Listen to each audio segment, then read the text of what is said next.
I'm Araceli Canedo Bebbington. I am an executive coach and a board member and a former senior executive in the financial sector. And in this episode, you're going to discover a little bit more about my own personal journey.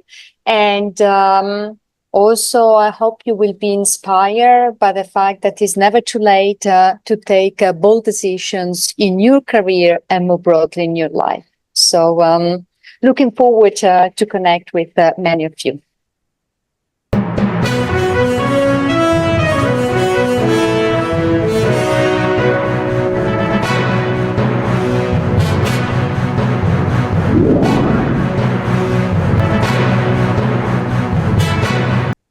Welcome to yet another exciting episode of the Online Prosperity Show, your number one destination for exclusive insights into transforming your career and leadership journey. I'm your host, Prosper Taruvinga, and today we're going to be diving deep into the power of change with a guest who embodies transformation herself. Now, Araceli, how are you doing today? I'm very good. Thank you. I'm very good. It's summertime in Switzerland, and I'm ready for my summer holiday coming up. Absolutely. And Switzerland is always known for the skating and ice skating. So if you guys are experiencing summer, what sort of temperatures are you talking about if it's summer for you there? I mean, as of a couple of days ago, it was 30 degrees, so very nice. Temperature suddenly dropped, but I'm confident it will come. We have a nice summer in Switzerland. People sometimes underestimate because they think Switzerland is more a skiing country, but we have a very nice summer in Zurich. Absolutely. Yeah. You see, I'm in Australia, right? So when we're talking summer, we're talking like literally going to the holiday by the sun. You literally just walk around with nothing but your speedos and thongs, and that's the only way that you can operate. Otherwise you'll be burning like somebody in boiling water. But hey, I'm excited about the conversation we're gonna have today. For those that are tuning in right now, this is not the weather report or the a holiday destination to the Swiss Alps or places like that. No, we're going to be talking, like I said, about the power of change with a guest that really embodies this transformation herself. Now, I'm talking transformation because Araceli is a executive coach, board member, and also the founder of A Power of Change. And she comes with over 25 years of global leadership experience in the financial sector. And she has now dedicated her life to helping senior executives navigate change and lead with a purpose. Now, her journey from corporate executive to entrepreneur is not just inspiring. It is actually a roadmap for anyone that is seeking fulfillment and impact in their professional life. So we're going to be, going through all of this, but I don't want you to let her impressive resume actually fool you, because Araceli's story is filled with relatable moments. Like, we're going to be talking about the time that she actually refused to clear dishes at her grandparents' house because it was only girls that were asked to do that. So this early spark of challenging the status quo has never left her, and today she actually channels some of that determination to help others break free from limiting beliefs and also embrace their true potential. Now, I could go on and talk about things that I'm not even qualified to talk about. I've got girls, okay? One is 11 right now and another one is 9. And I can hardly get them to want to even eat their own breakfast. What were your grandparents thinking, giving you a duty to take away the dishes at that younger age? Well, you made me smile, Prosper, because I have a daughter that is 11 as well. And believe me, I couldn't get her to clean the dishes either. Look, I live in Switzerland, but I'm Spanish originally, and I grew up between Switzerland and Spain. And I remember, I used to spend the summer holiday with the grandparents in Spain, with my cousins there as well. It happened that I was the only girl. And there was this, this habit that we would, finish lunch and dinner, and I was the only one asked, to clear the table, and I always refused. And my grandparents, and I will still remember that for a long time, and simply because, I didn't feel that there should be a difference, in this case between being a female or a male, right? But the reason why I think, I brought this up is because it's a good sign of my willingness to challenge the status quo since I was very, very young. And in fact, I'm an only child.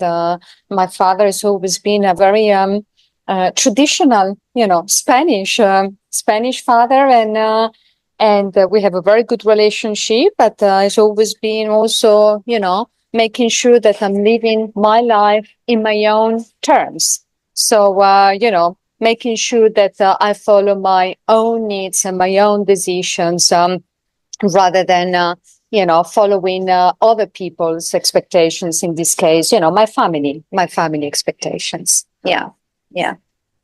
Absolutely. And thank you so much. I mean, obviously, parents, grandparents, whenever they assign roles or duties, it's usually because they want to assign responsibility to people and kids and things of that nature. But obviously, in this particular case, it would have been fair to also ask all the other kids that were involved. And I can actually see the little girl going, no, I don't want to say this. So did you say no in Spanish or in French? Well, actually, in Spanish, of course. That's how I think I'm bilingual, Spanish and Italian, because I grew up in Switzerland in the very small Swiss Italian speaking part. But I have to say, when it comes to my emotions, I generally, communicate them more in Spanish. And that's the language that I speak with my kids as well. So, yeah. Great stuff. Obviously, I can imagine you growing up, being exposed to all these different cultures and already having to learn different languages. How do you think this early experience of being around different people and different types of culture would have shaped your now leadership style? Oh, it has a huge influence, because, I mentioned I grew up between two different countries, two different cultures, because, Swiss culture and Spanish culture have the differences. And this definitely shaped who I am today, because there was always, a very strong sense of curiosity on my side. And in fact, I started to travel around the world at a very, very young age. When I was a student in the university, I also studied for 1 year in France, in Paris. And again, it was my curiosity, to learn another language and to be in a different environment. Then at some point of my career also, I spent 8 years in London. Again, it was also my desire to have corporate experience abroad. And I really think I shape my leadership style in terms of, being more inclusive, in terms of, working, I really, really enjoy working in an international environment. In fact, the roles that I had in the corporate world, they were always global roles. And when I started to set up my own business, my own coaching practice, I was a little bit concerned that maybe it was going to be reduced to Switzerland, where I live. But no, actually, over time, my clients are around the world. The board role that I have is also a role in a global community. I really enjoy, working with people from different cultures, different perspectives. It is something that really, fuels my energy. Absolutely. And if you notice, the world has become a global village right now. I mean, me knowing Yes. you is through maybe the LinkedIn platform. And I just scroll through LinkedIn. And if you really look, I would probably be in London, America, Germany, France, and then Australia, all in one scroll, just because of the diversity of the people, that are around. Do you think that is a good thing, or it is actually a bad thing because it may, limit the scope of how people can actually progress in life?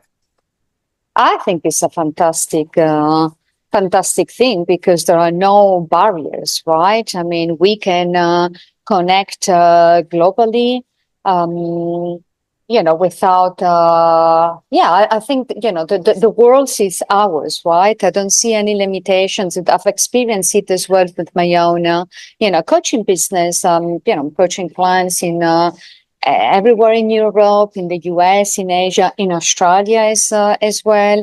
So what I would say is, for me, it's very important to nurture relationships. And I would say that I always try to balance as well, the relationships that I build more online, with distance, with the need also of meeting people, face to face, because I really value the human connection, which is why, for example, I started to, speaking at different global conferences, different corporate events, where I have the opportunity to meet people face to face. When I travel, for example, to London, I take the opportunity to meet my clients face to face. I didn't tell you earlier, but my husband is Australian. So, if I go to Australia as well, I have the opportunity to meet, some of my clients face to face, because I truly believe in, especially in this, high tech driven world, that, the human connection plays even a stronger role. Yeah. Absolutely. Now, just hearing what you're saying, you do sound like, when your family gets together, it's like, the United Nations, right? Everybody's coming from. It is actually, we speak different language. In fact, my kids are trilingual, Mm. almost fourth lingual, if that's an English word. It is actually, it is. We are very international, and I like that. I like that. I like as well to convey my kids, this feeling that there are no borders. The world is theirs, and I can build relationships anywhere in the world. So yeah, yeah. Absolutely. I would never want to be in your household during a World Cup event or some sort of Commonwealth event, because everyone is supporting a whole different team. But you obviously spent 25 years, climbing the corporate ladder. What sort of roles were you involved in, and what is it that you were doing in this time? So yes, so my career, actually, to be fair, the very, very early days of my career started more in the academic world, in the research world. But I very quickly decide to move into the financial sector, because I found that the research world was very lonely for me, and I'm very people oriented. And to be honest, it was a little bit by coincidence. A friend of mine, we studied together at university, started to work for a bank in Switzerland. She was liking it, and she's like, "Why don't you join as well?" I joined, and it was a great start, because I started to fairly quickly, I started to have also a role global, outside of Switzerland as well, and that really motivated me. And then I dedicated my full career to transformation, to change. So I held different roles, driving different types of transformation, whether it is more around, technology transformation, like, the times of digitalization and so on, whether it was more about, cost transformation. So different type of flavors of change. And for me, I was always very, very focused on, because I also run large global teams, especially at the time when I became a managing director, I started to run large functions, up to 400 people spread, around the globe. And I came to realize, that it was one of the key motivators in my career was to, help others develop, help others to, unlock their potential, and also, to be brave and embrace change.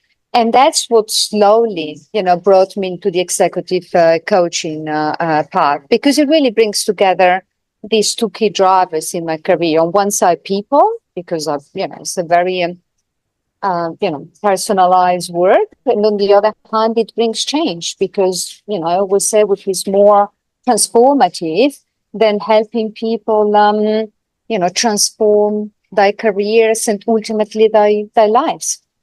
Thank you so much. Now, you did mention the transition from academia to obviously the corporate world was fueled by loneliness, but Araceli, you were an only child when you were born. Was that not like your happy space where you would find yourself in, just by your lonesome? No, because I mean, in my childhood, actually, I had so to say, a special childhood because I was born here in Switzerland, but then I did, between 5 and 11, I was actually in a boarding school in Spain. So I was always surrounded, by many, in that case, many other kids, right? And even, I've always been someone that really gets a lot of energy from people. And even, I have to say, when I was in the corporate world, the more senior I was getting and the more lonely you feel, right? Because, you deal with challenging situations, sometimes confidential situations you cannot share with anyone. But I always had my support network around me, people that I can count on. I'm also an extrovert. So to be honest, if I am going through a challenging situation, I don't even need to speak. But I will feel the need to share, my feelings with others. So I wouldn't consider myself, the typical only child. Absolutely. And then was that pivotal, transition from corporate to now sort of studying your business. What was that moment that then got you to say, you know what, I think this is time for change? Look, I was, nearly 25 years in banking, and I had a very successful career. I climbed the ladder to the top. I was a managing director in, let's be honest, in a very male-dominated environment. So it wasn't an easy, an easy journey. I love my job because I'm a big, passionate of change. I love the teams that I was running, but frankly, over the last few years in the corporate world, I was just feeling like, is that all there is? There was something. I'm turning 50 this year, and I took, by the way, the decision to leave, a couple of years ago, and I was just feeling like, I need to think of, of a different path, something that, would really keep me going for a long time, because I never, remember with my husband at some point we were talking about, he also works or he's still working in the financial sector. We were talking about like early retirement, and I was like, okay, wait a second, I'm not the one who can retire and do nothing. I will need to have a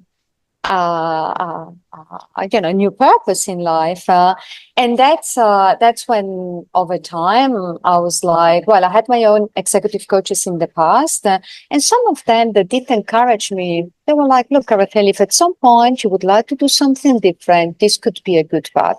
And in fact, when I was still in the corporate world, I did my first coaching training It was recommended by one of my past executive coaches, and I love it. I mean, it was transformative, and I started to have a couple of clients, and I found myself in this dilemma of what should I do? Because I knew that that was going to be my path.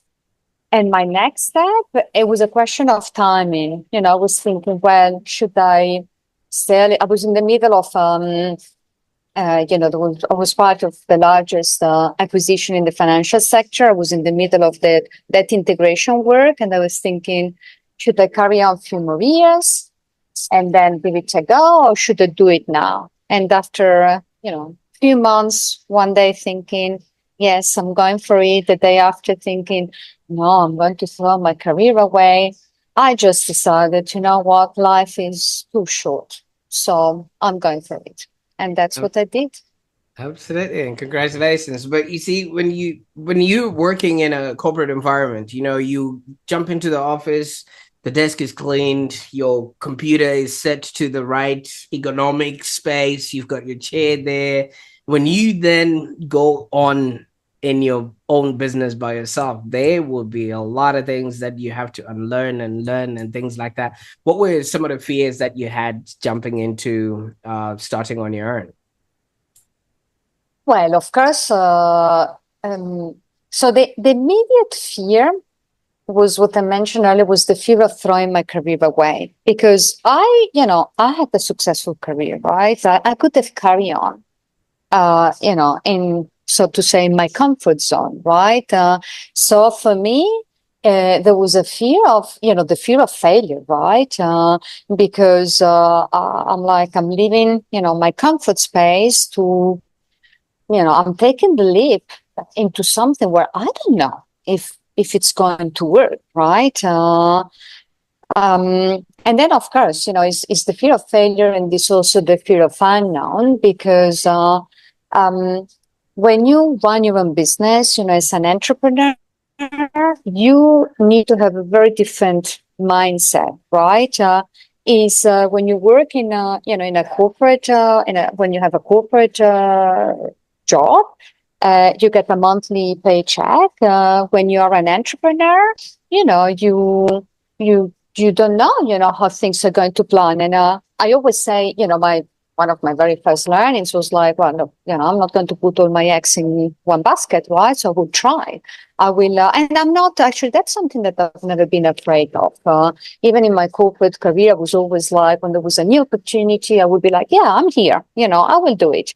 So with my entrepreneurial journey, at the very early stage, it was the same. I was like, okay, let me try this, let me try that, because I was thinking, well, if that doesn't work, this will work. And that's how I started to build and also organically grow my business. So, yeah, I'm very happy, and, I have no regrets. Absolutely. And congratulations. I mean, one other thing that also happens when you're starting your business, you're by definition a rookie. You're literally starting from the bottom, maybe whatever level of respect that you were getting from people because of your corporate positions doesn't exist in the new sort of space. And it just makes you a little bit humble or vulnerable, in a way. Now, did you maybe experience any of that? And if you did, how did this transformation now impact the way you're coaching others to continue with their leadership? Yeah, I mean, that's a very interesting point, because, one of my fears was also the fear of losing my own identity, because the reality is that, I've dedicated always a lot of time, a lot of energy to my job. And somehow, my job has always been a very inherent part of my, of my own identity. And I remember that when I left the corporate world, I was feeling a little bit this, I had this feeling of I'm not there, neither here, right? Because I was in transition. So I was no longer, belonging to the, community of the managing directors in banking, but I was not yet, a well-established coach, right?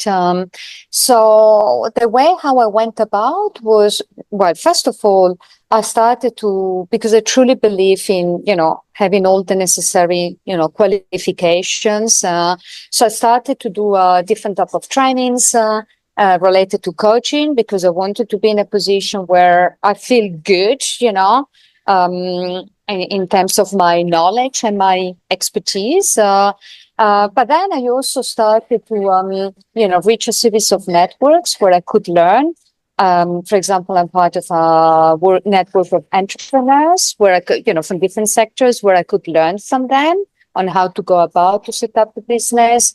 Or I joined networks of coaches, mentors, also to learn from them, on how did they go about to set up their business. So there was a lot of, it wasn't just learning. I got a lot of emotional support as well from those networks to keep going. Yeah, yeah.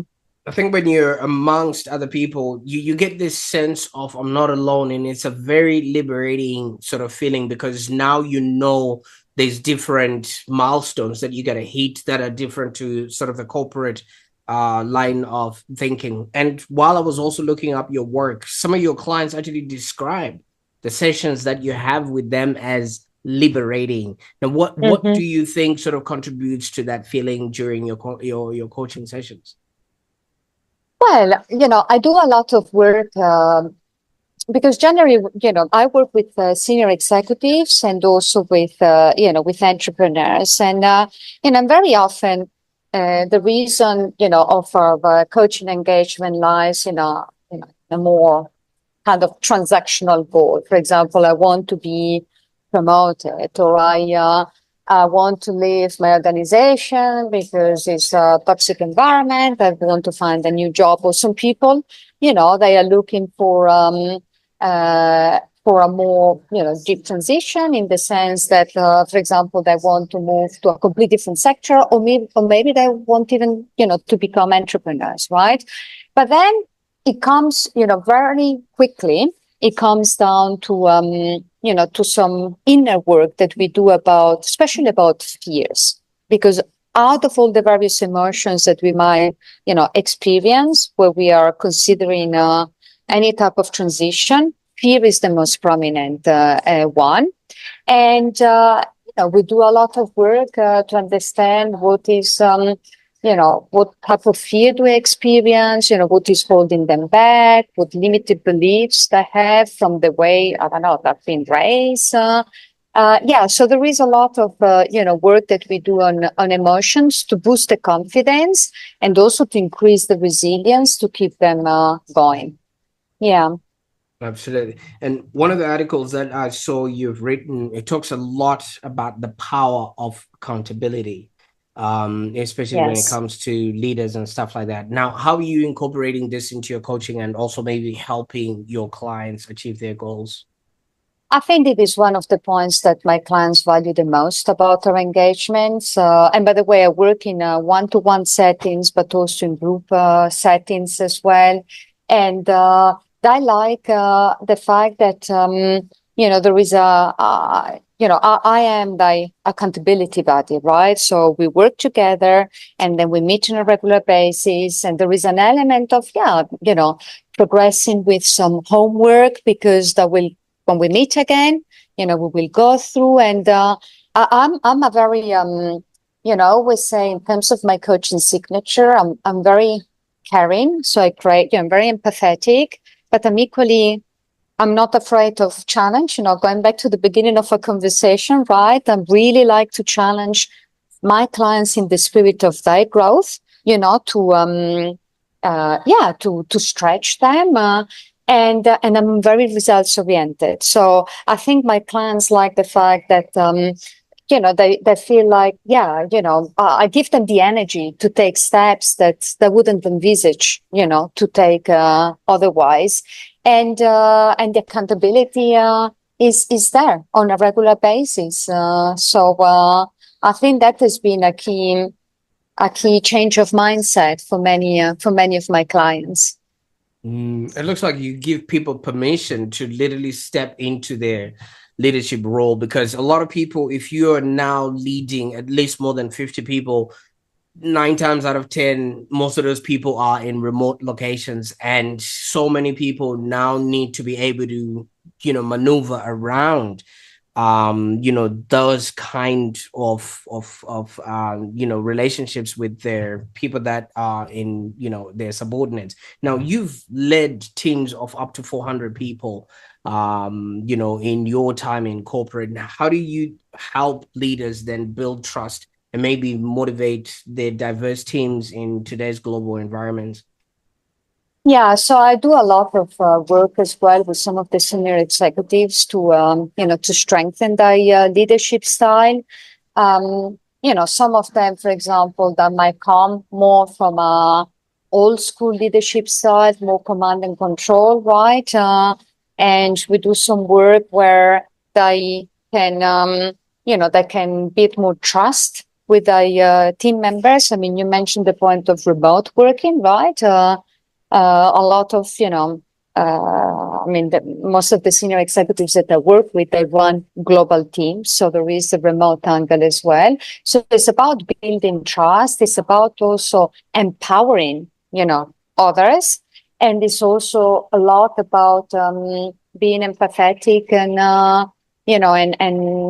having this, emotional intelligence. I also do work about, increasing resilience as well, because the reality is that we live in a very, very fast paced changing environment. And sometimes, some of the senior executives that struggle to cope with this fast pace. And the idea is how they can become more resilient and therefore instill as well this resilience within their own team members. I think maybe the struggling to cope is predicated on the fact that they don't want to unlearn maybe things that were before, because they maybe have the mindset that we've always done things like this, or Mm-hmm. I think maybe here in Australia, you said your husband is Australian, right? We've got a Yes. statement that says she'll be all right, mate. It will figure itself out. Now, what are maybe some of the misconceptions that people have, especially when it comes to executive coaching, and how do you address them? Because some people might think I'm all right. I've been doing this for a while, or I've seen other executives doing this. I think I'll be all right. I think on this point, Prosper, it's well known that adaptability is one of the most important leadership skills. And therefore, I strongly believe that if they are leaders thinking, well, I'm all right because this is how it has worked in the past, unless they adapt, I don't think they are going to be able to survive, in the current environment. Absolutely. And I think you're absolutely right. Even with the advent of new technology and things like that, if you're not at least Yeah, leaning into learning or just finding out, you yeah. literally have to be running just to stand still these days. So it's one of those things. But I tell you, somebody might think, oh, I don't have an academic background, I don't have 25 years in corporate experience, I don't speak 5 languages, and I might not be able to do all of the things that you're mentioning. Maybe you can share a success story of a client who actually transformed their career path through your coaching, so that the viewer can actually also envision themselves working, because some people might actually be thinking, oh, this is maybe a little bit too much, for me.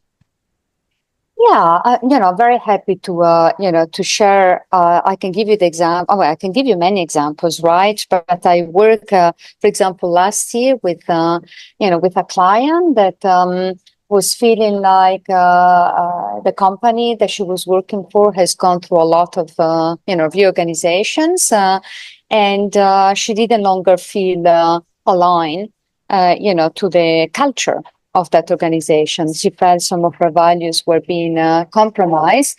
But, there was this element of not knowing, what to do next. And we did a lot of, work I have developed a simple coaching framework where we start to look at the purpose, what really motivates you, what truly, fulfills you. And that was the first step to identify a little bit of her North Star. And, and after that, she found the courage, to leave the company that she was working for and to move into a different sector. She was particularly motivated to do something more in the sustainability space. And, she completely went out of her comfort zone and move. Or I can give you another example of, someone else that I work with, here in the other one was in the UK, but it is in, here in Switzerland, someone working for the same company for many, many years. He was feeling actually, not very, I don't know, he was feeling that within the company that he was working for, maybe he was putting a little bit, aside, over time, and they still had a lot to offer. And he was still willing to learn a lot. But the loyalty is what was, stopping him from taking any steps. The loyalty and the fear of unknown. Because I remember in our very, very first coaching session, he told me, well, but Araceli, the grass of the neighbor is not necessarily greener, right? So he was feeling like maybe I should just stay where I am. And guess what? Actually, after doing a lot of work to understand how he could overcome these fears, he took the leap and he left the company and he's working for one of the competitors and very happy with with that new career chapter. So what I really appreciate and what I found very, very fulfilling with my clients is that I take steps, in any type of direction. Can be about finding a new corporate job, can be about being promoted to the next level, can be about becoming an entrepreneur. But I really take steps that I wouldn't envisage to take, before our engagement, because I wasn't there, right? So that's what and that's why also a lot of my clients, then they end up becoming friends because, we feel like, we are part of the family. So, yeah.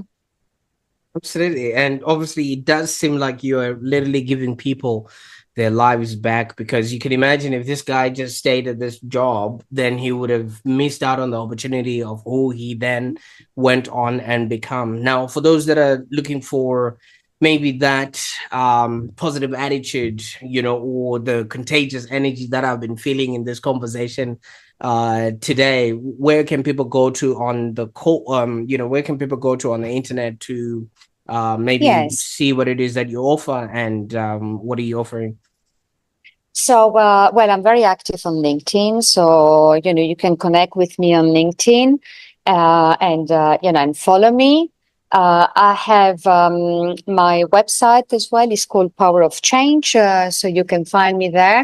But also I run regularly a masterclass, a free masterclass. The next one is actually going to be on the 26th of August.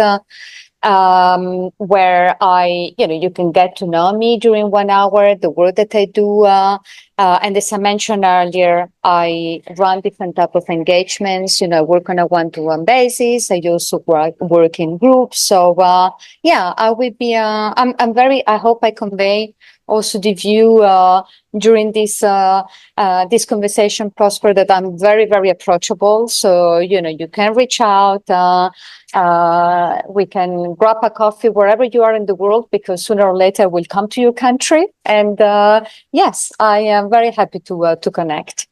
Absolutely. I'll put all those links to your LinkedIn and to your website in the show notes so that people can actually get started on their journey.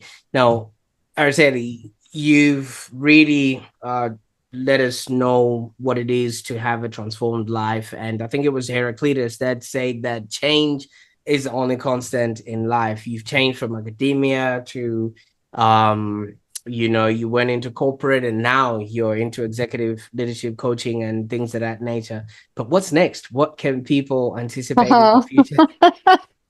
Yeah, I'm always thinking of what's next, you know. I mean, the beauty of this career chapter is that when I left, I was very focused. Okay, I want to do, you know, coaching, but then over time things have happened. You know, I've grown organically. For example, I'm speaking regularly now at global conferences or corporate events about leadership.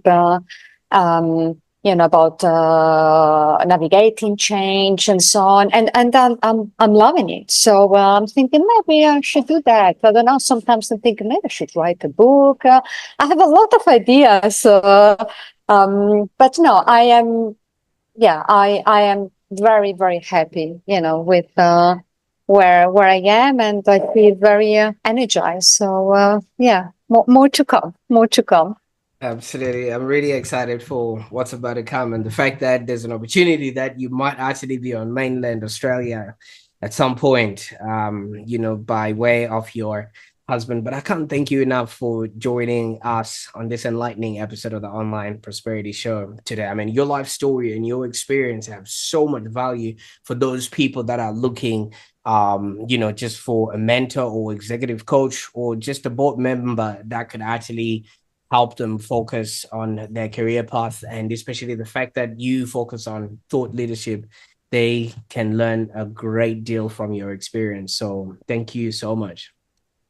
Thank you. Thank you so much, Prosper, for giving me the opportunity. And thank you as well for, creating this very safe space, because I was feeling like we were just having a coffee and a chat. So thank you so much. Absolutely. Now, for those that are watching right now, as you can tell, Araceli's journey just reminds us that it's never too late to embrace change and lead with a purpose. And if her story actually resonated with you, maybe you can consider exploring her Career Confidence Masterclass and the 5-week online program. And you can find all those details in the show notes below, but it is at the powerofchange.com. And while you're at it, don't forget to subscribe for more insightful content and share this episode with somebody who could actually benefit from Araceli's wisdom. And from what I hear, our next episode, we're going to be discussing ideas to help you lead a more happier and fulfilling life. So stay tuned, or just click the link below to watch the next episode. Until next time, keep embracing the power of change. Bye for now.